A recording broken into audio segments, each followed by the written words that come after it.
Oba was the kind of village where time did not rush. It moved gently, the way Harmattan winds brushed against rooftops and carried red dust into every corner of life. Mornings came with the sound of roosters crowing and women sweeping their compounds with short brooms made of palm fronds. Children laughed freely, their feet bare, their voices echoing through narrow footpaths that connected one family to another like invisible threads. In Oba, everyone knew everyone, and stories lived longer than people. It was a place where memories settled into the soil, where love and loss were not private things but shared experiences, whispered at evening fires and discussed openly at the village square. It was here, in this slow-moving world, that Obinna and Chisom found each other.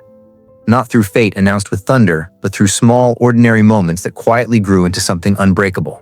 Obinna was 19 when Chisom entered his life, though at first, he did not know that she would change it forever. He was known in Oba as a calm, thoughtful young man, tall for his age, with eyes that seemed to observe more than they spoke. He was not the loud type, not the one to draw attention in crowds, but people noticed him anyway. He helped his mother at her small provisions shop and assisted his uncle, the village health assistant, whenever he could. Obinna had dreams, big ones, but he carried them quietly, the way one carried water in a clay pot, careful not to spill. Chisom, on the other hand, was impossible to ignore. She was 19 too, full of laughter, sharp-tongued when provoked, soft-hearted beneath it all. She had a way of speaking with her hands, of tilting her head when she listened, of smiling with her whole face. She had returned to Oba after spending some years with relatives in Onitsha, and her presence felt like a sudden burst of color in a familiar painting. They met on a Tuesday afternoon, one of those days that seemed forgettable until it wasn't. Obinna had gone to fetch water from the community borehole when he noticed her struggling with a heavy yellow jerrycan. She was arguing loudly with a boy who had tried and failed to help her lift it. Obinna stepped in without saying much, lifted the jerrycan with ease and handed it back to her. "You should rest," he said simply. Chisom looked at him for a moment, surprised, not by the help, but by the gentleness in his voice. "Thank you," she replied, brushing dust from her skirt. That was all. No sparks, no drama. Just two strangers exchanging courtesy. But the next day they met again. And the day after that. At the borehole. At the market. On the footpath near the mango tree. Slowly, familiarity grew, and with it, conversation. They began to talk about nothing at first, then about everything. Their friendship was easy, natural, unforced. They laughed a lot. Obinna admired Chisom's boldness, the way she spoke her mind without fear, while Chisom found comfort in Obinna's steadiness, his ability to listen without interrupting. They walked together often, sometimes in silence, sometimes talking until the sky darkened and elders began calling children indoors. They shared roasted corn by the roadside and sat under the stars as Chisom told stories of the city and Obinna shared his dreams of becoming a doctor. She teased him endlessly about his seriousness. He teased her back about her stubbornness. In Oba, people began to notice. "Those two are always together," women whispered. "They fit each other," some said. But neither Obinna nor Chisom rushed to name what was growing between them. It was too precious to be hurried. It was during the New Yam festival that everything changed. The village was alive with color, rappers bright as fire, drums beating into the night, laughter spilling from every corner. Obinna and Chisom had spent the entire day together, moving from one celebration to another, their shoulders brushing, their hands occasionally touching and lingering just a second longer than necessary. As night fell, fireworks cracked in the distance, and the air smelled of palm wine and roasted meat. They found themselves near the old iroko tree at the edge of the village square, away from the noise. For a long moment, neither spoke. Then Chisom broke the silence. "Do you ever think about leaving Oba?" she asked softly. Obinna nodded. "Every day. But I think about coming back too." She smiled at that. It was in that quiet moment, beneath the stars, that Obinna reached for her hand, not as a friend, but as something more. Chisom did not pull away. Instead, she squeezed his fingers gently, her heart racing. They did not kiss. They did not declare love. But something shifted, something settled into place. From that night on, they were inseparable in a way that no one could deny. They did not need to announce their relationship. Oba already knew. They walked side by side, shared meals, planned futures and half-joking conversations that carried more truth than laughter. Obinna spoke of university, of studying medicine, of helping people beyond Oba. Chisom listened with pride, already imagining herself waiting, supporting, standing by him no matter where life took them. She believed in him fiercely, defended him against gossip, and encouraged him when doubt crept in. Obinna, in turn, protected Chisom's heart with a devotion that was rare at their age. He consulted her before making decisions, shared his fears with her, and found peace in her presence. They were young, yes, but their love carried the weight of something older, deeper. In Oba, evenings often ended with them sitting outside Chisom's family compound, watching the sun dip behind the trees. Children played nearby, elders discussed village matters, and life unfolded gently around them. Obinna would talk about anatomy books he hoped to read someday, about hospitals he dreamed of working in. Chisom would talk about starting a small business, about building a home filled with laughter. Sometimes they said nothing at all, content just to be near each other. People teased them, called them husband and wife already. Chisom would laugh and hide her face. Obinna would smile but say nothing, though in his heart, he was already making promises to himself. In Oba, love was not loud. It was steady. It was shown in presence, in patience, in shared silence. And theirs was growing stronger with every passing day. By the time the rains came again, Obinna and Chisom were no longer just two young people in love. They were each other's safe place. They shared secrets, fears, hopes, and dreams with a trust that felt unbreakable. Oba watched them grow, watched their bond deepen, unaware of the storms that lay ahead. For now, all that existed was the village, the love, and the certainty they felt when they looked at each other that whatever the future held, they would face it together. Neither of them knew that this chapter of their lives, so full of warmth and innocence, would one day become the memory that haunted everything else. But for now, in Oba, love was enough. The news came on a quiet morning in Oba, the kind of morning that felt too ordinary to carry something life-changing. Obinna had gone to the cyber cafe in the neighboring town days earlier to check his university admission status, walking the dusty road with cautious hope and carefully restrained expectations. When he returned that morning, his steps were faster, his face full of smiles, his heart pounding like a drum trapped in his chest. Chisom noticed immediately. She was sweeping her family compound when she saw him standing at the gate, staring at nothing, as though the world had momentarily paused around him. "Obinna?" she called out, dropping the broom. He looked up, eyes shining with something she couldn't yet name. "I got it?" he said quietly. "I got admission." The words hung in the air for a moment before Chisom screamed, running toward him and wrapping her arms around his neck. Medicine. University of Ibadan. One of the hardest paths, one of the farthest places. Joy burst like fireworks in her chest, quickly followed by something colder, heavier. Distance had suddenly become real. Oba celebrated Obinna like one of its own victories. Elders congratulated his parents, neighbors brought gifts, and his mother cried openly, thanking God for answering prayers whispered over many years. Chisom stood beside him through it all, smiling, clapping, accepting congratulations as though they were meant for her too. And in a way, they were. She had believed in him when his dreams were still fragile ideas spoken under moonlight. But as the days passed, excitement slowly tangled with fear. Ibadan was far, farther than any place either of them had ever known. It wasn't just miles, it was a different world. New people, new temptations, new struggles. At night, when celebrations died down and Oba returned to its familiar silence, Chisom lay awake, staring at the ceiling, wondering how love survived separation. Obinna felt it too. He would sit outside his mother's house long after everyone had gone to bed, listening to insects sing, wondering how he could chase his dream without losing the person who anchored his heart. They talked about it endlessly. Sometimes calmly, sometimes through tears. "We'll write letters," Chisom said one evening, trying to sound confident. "We'll call whenever we can."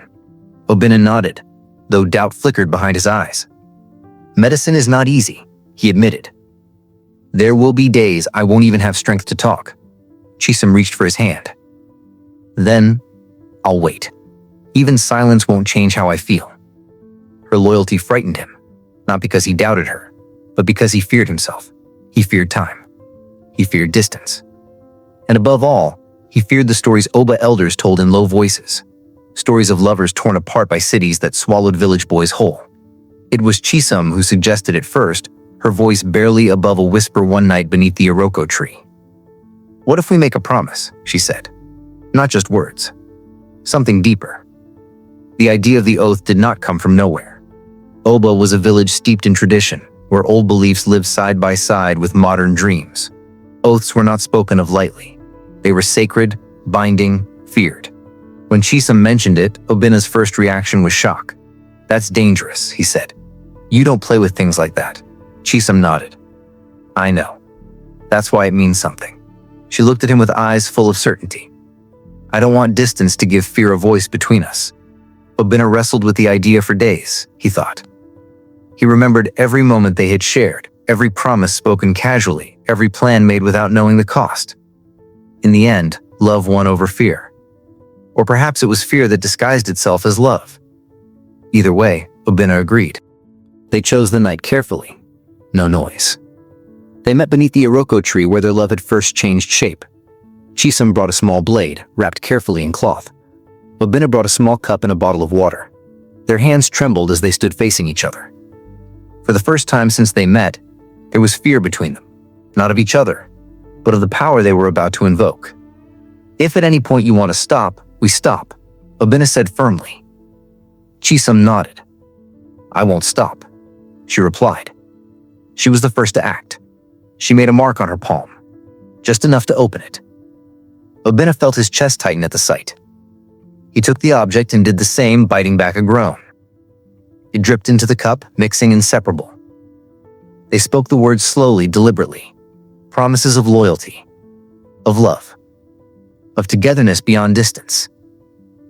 "Even if we are thousands of miles apart," Chisom said, voice steady, "our hearts will remain one." They drank from the cup. It was bitter, metallic, permanent. After the oath, something shifted between them. It felt heavier, more serious, as though love had crossed into something sacred and unforgiving. Chisom rested her head against Obinna's chest, listening to his heartbeat, memorizing its rhythm. "Promise me you won't forget Oba," she whispered. "Promise me you won't forget me." Obinna held her tightly. "I could forget my own name before I forget you," he said. They stayed there until dawn threatened the sky, clinging to each other as though morning itself might tear them apart. When Obinna finally left Oba weeks later, his bag packed, his future calling, Chisom walked with him to the bus stop. Neither spoke much. Words felt inadequate. When the bus pulled away, Chisom stood alone, watching until the dust settled. Only then did she cry. Ibadan swallowed Obinna whole. The city was loud, fast, overwhelming. The university campus felt like a world on its own, filled with students who seemed confident, prepared, untouched by fear. Medicine was brutal from the start. Lectures piled up. Textbooks were thick and unforgiving. Nights were short. Money was tight. Yet through it all, Obinna held on to Chisom. He wrote letters when he could. He called whenever network allowed. Sometimes the calls were long and filled with laughter. Other times they were short, strained, punctuated by exhaustion. Still, Chisom remained his constant. She prayed for him. She encouraged him.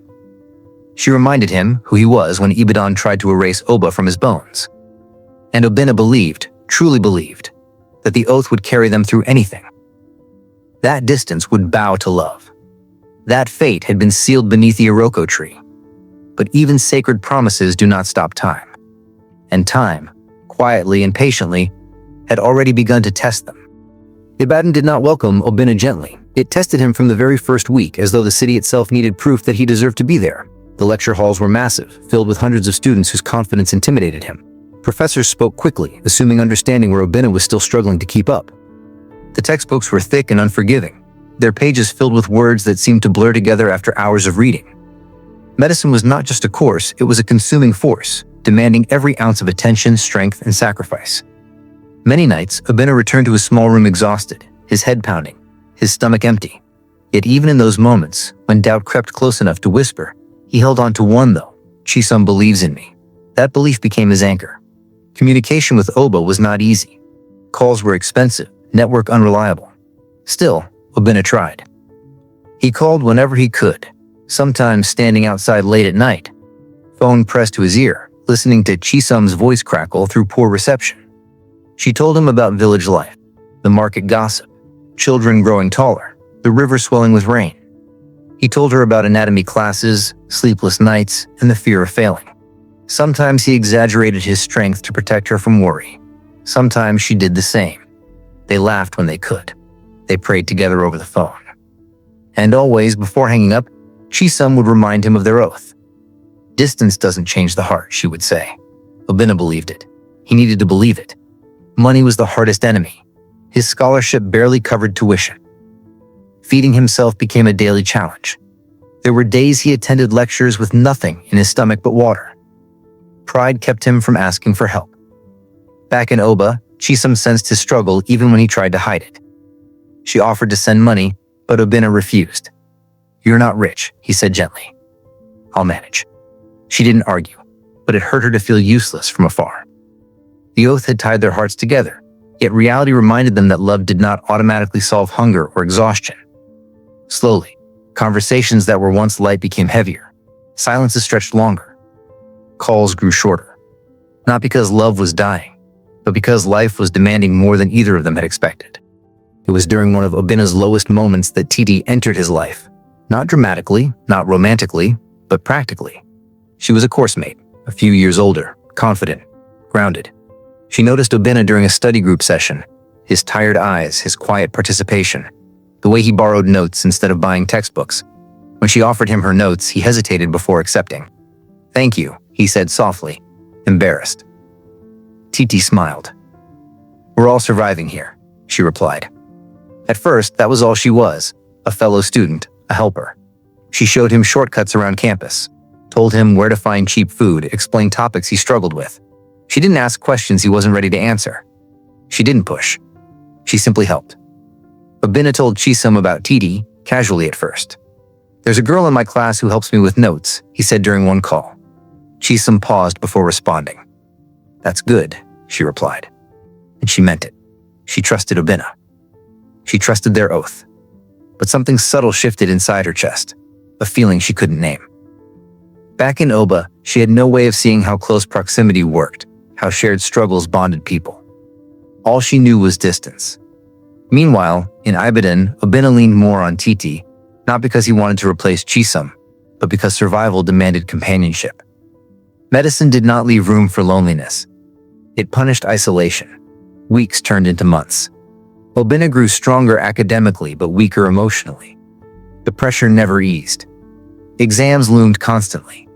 Failure felt like a shadow that never left.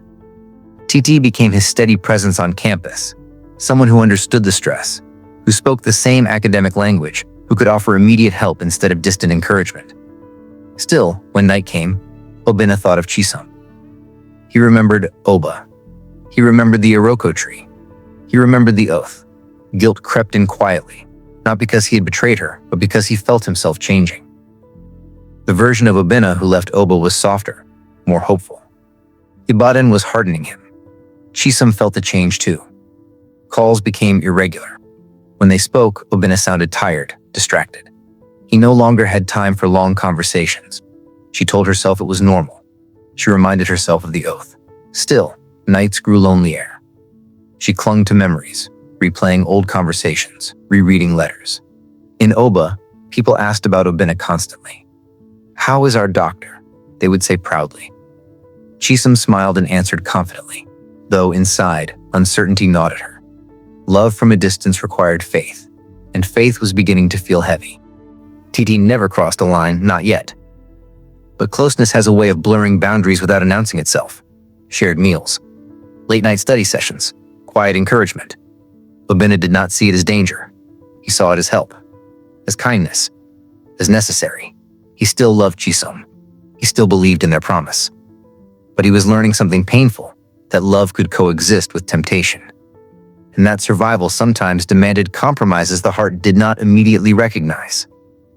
Ibadan continued to shape him, slowly, steadily, pulling him further from the boy who once believed that love alone was enough. By the end of the semester, Obinna stood at a crossroads he did not yet understand. Ahead lay academic progress, growing reliance on Titi, and a life that demanded his full presence. Behind him lay Oba, Chisom, and a promise sealed by an oath. He did not know it yet, but the balance he struggled to maintain was already tipping. And somewhere in Oba, beneath the same sky, Chisom held on to hope, unaware that the distance between them was no longer just measured in miles, but in silence. The silence that settled between Oba and Ibadan did not arrive suddenly. It crept in slowly, disguised as busyness, exhaustion, and survival. At first, Chisom counted days between calls, then weeks. Eventually, she stopped counting altogether. Each time her phone rang, her heart leapt with hope, only to sink when it wasn't Obinna. When he did call, his voice sounded distant, present, but not fully there. He spoke of exams, hospital postings, sleepless nights. She listened patiently, swallowing her loneliness, afraid that complaining might burden him further. "I understand," she always said. "Just do your best." But understanding did not stop the ache. It did not stop the quiet fear that gnawed at her chest, that Ibadan was slowly taking him away. In Oba, life moved on as though nothing had changed. The market women still laughed. Children still ran barefoot. Elders still told stories under the moonlight. But for Chisom, the village felt smaller, tighter, as though its walls were closing in on her. People asked questions she no longer knew how to answer. "When is Obinna coming home? Have you fixed a date?" She smiled politely, offered vague responses, and returned home each night feeling emptier. She clung to the oath as her last comfort. She pressed her palm against her chest and whispered the words they had spoken beneath the iroko tree, reminding herself that promises sealed by an oath could not be broken by distance, or so she believed. Obinna, meanwhile, was changing in ways he did not fully understand. Medical school consumed him. His days blurred together, lectures, labs, hospital wards, exams. Survival had become instinctive. Titai was no longer just help. She was presence. She knew when he hadn't eaten. She noticed when his hands trembled from exhaustion. She spoke his academic language, understood his pressure, shared his fears. What began as support gradually deepened into intimacy, not the passionate kind, but the kind born of shared struggle. Obinna resisted it at first, reminding himself of Chisom, of Oba, of the oath. But resistance weakened with time, and guilt became something he learned to live with rather than confront. The truth revealed itself slowly, painfully. When Chisom finally gathered the courage to travel to Ibadan, it was not out of suspicion but longing. She wanted to see him, to remind him of who they were, to feel close again. She did not announce her arrival. She believed surprises could heal what distance had wounded. When she reached Obinna's residence, hope carried her steps. She imagined his face lighting up at the sight of her. Instead, what she found shattered her world. Obinna was not alone. Titi was there, comfortable, familiar, unmistakably present. The way they stood, the way they spoke, the way silence existed between them told Chisom everything she needed to know. There were no screams, no confrontation. Just a quiet understanding that something sacred had been broken. She went outside. Obinna followed her outside when he noticed her. His face drained of color. "Chisom," he whispered. She looked at him, really looked at him, and realized the boy she loved was gone. In his place stood a man shaped by pressure, survival, and choices he did not know how to undo. She asked him about the oath, about the promises, about the years she had waited. Obinna cried. He apologized. He begged her to let go. "Please," he said. "Find happiness elsewhere." The words cut deeper than betrayal. They erased her sacrifice. That night, Chisom returned to Oba carrying a grief too heavy for her small body to bear. She withdrew from the world. She stopped eating. She stopped laughing. She stopped dreaming. People noticed, but no one truly understood the depth of her pain. At night, she replayed memories like a punishment, their laughter, their plans, the oath. She felt foolish for believing love could survive distance. Foolish for trusting promises. Foolish for still loving him. One evening, beneath the same sky that once witnessed her happiness, Chisom made a decision. She dressed carefully, as though preparing for a journey. She held her palm, the one that bore the invisible mark of the oath, and whispered goodbye. When morning came, Oba found her unalive. Love had not saved her. Faith had not protected her. And the village mourned in stunned silence. Time moved on, as it always does. Obinna heard the news days later. It broke him, but not enough to undo what had already been done. Grief mixed with guilt, but survival demanded continuation. He attended the burial from afar, unable to face Oba, unable to face the iroko tree. Years has passed, and TD was pregnant. Responsibility anchored him to the present. He married Titi quietly. When their child was born, a girl, the world expected happiness. Obinna tried to feel it. He truly did. But something was wrong from the very beginning. The child cried differently. Her cries carried a weight that made Obinna's chest tighten.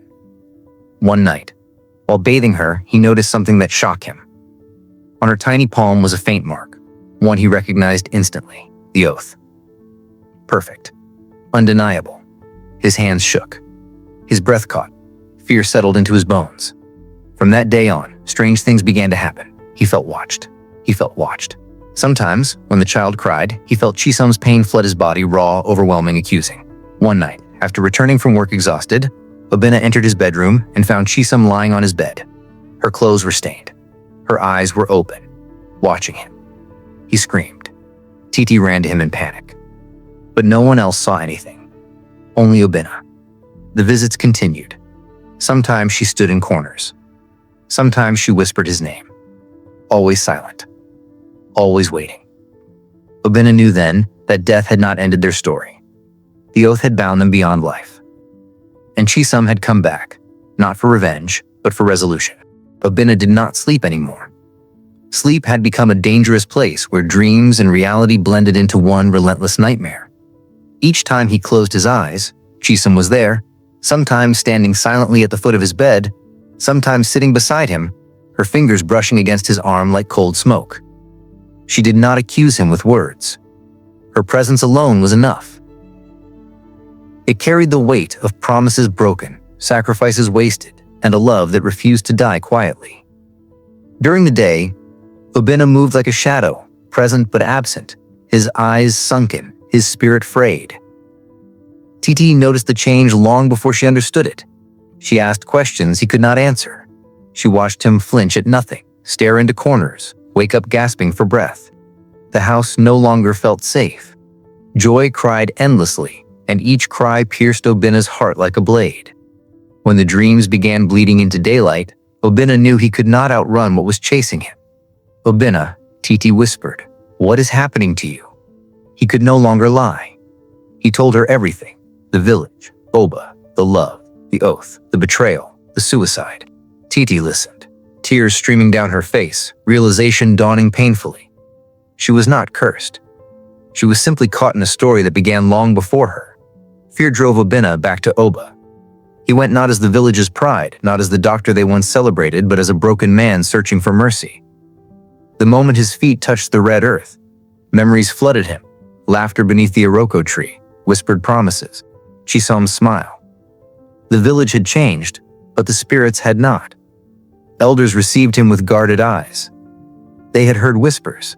They had felt disturbances. When Obinna confessed everything, silence followed. Finally, an old man spoke. "Oaths do not die with the body," he said gravely. "You bound her spirit to yours. She cannot rest. And you will never know peace until she does." Obinna trembled. "What must I do?" he asked. The answer was one he feared, but already knew. "You must marry her," the elder said. "Not as the living marry the living, but as the living honors the dead. Only then will the bond be completed. Only then will her spirit be free." Obinna wept openly. The idea horrified him, yet brought a strange sense of inevitability. He had taken her life apart piece by piece. Now tradition demanded repayment. Preparations began immediately. A ritual wedding, not for celebration but for closure. Chisom's grave was located beneath a quiet tree on the outskirts of Oba. The elders instructed Obinna carefully. He was to dress in white. He was to bring offerings. He was to speak vows meant for both worlds. And most importantly, he was to mean every word. The night of the ritual, the village gathered in solemn silence. Obinna stood before Chisom's grave, his body shaking. For the first time since her death, she appeared clearly before him. Not bloodstained, not angry, but calm. She stood beside her grave, looking at him with the same eyes that once held love, now softened by sorrow and understanding. Obinna fell to his knees. "I am sorry," he cried. "I failed you." His vows were broken with sobs, but they were sincere. He promised honor. He promised acknowledgement. He promised never to erase her story again. As the final words were spoken, a wind rose suddenly, strong and purposeful. The elders nodded. The ritual was complete. Chisom smiled for the first time since her death. Slowly, her form began to fade. Before she disappeared, she stepped closer to Obinna and touched his head. Warmth spread through him, replacing the cold that had lived there for years. "Let me go," her eyes seemed to say. And then she was gone. The night grew still. The air felt lighter. Something ancient had finally been set right. When Obinna returned to Ibadan, the haunting stopped. Joy slept peacefully. The cries softened. The mark on her palm faded slowly until it was nothing more than a faint memory. Obinna began to heal, not quickly, not fully, but honestly. TT stood by him, with quiet strength. Their marriage survived, not untouched, but truthful at last. Obinna carried Chisom with him always. Not as a ghost, not as a curse, but as a lesson etched into his soul. Love, he learned, was powerful, but promises were sacred. And some bonds, once sealed in an oath, demanded payment beyond life itself. In Oba, the iroko tree still stands. People still tell the story in hushed tones, of the boy who broke a sacred oath, of the girl who loved too deeply, of a wedding that joined the living and the dead. And when the wind moves strangely through the leaves at night, elders say it is Chisom, finally at rest, reminding the world that love should never be sworn lightly. Because some promises follow you even beyond the grave. Thank you for watching and sharing in this journey. Your love and support keep these stories alive. If you like and drop a comment, your path will be filled with favor, peace, and the kind of love that never abandons. Don't forget to subscribe and tell me where you're watching from, so I can give you a shout out in the next story.